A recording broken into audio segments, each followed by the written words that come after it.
How do we move beyond the ego?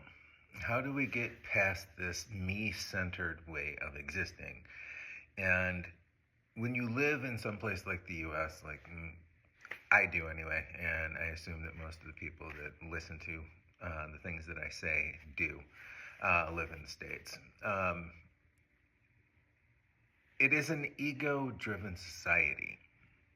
The society is built, and we are trained since we are children to continually work to gratify your ego. And we're constantly looking for validation. Whether it's how nice is my stuff, how smart am I, how attractive am I. So much of this is the way that we are taught. And if you don't think you're smart enough, you want to get more education. If you don't think you're attractive enough, you're buying more beauty products, you're doing more exercise, you're trying to eat better. You're always trying to gather more things to keep up with what society says we're supposed to do. So the ego is based in our societal training. So we start to learn from a very young age. And all of us existing now, almost all of us, from a very young age, were put in front of a TV.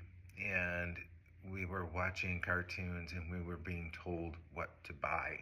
So we could go nag our parents so they could have to deal with not only the commercials that they hear, but their child nagging them for things.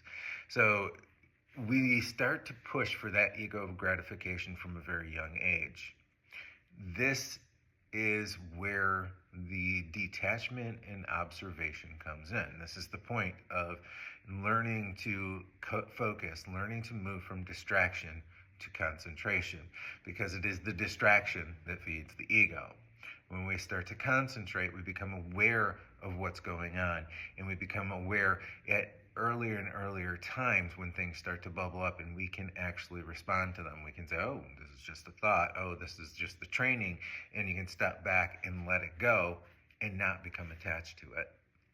Hopefully you find something useful in this. If you do, leave me a comment. Namaste.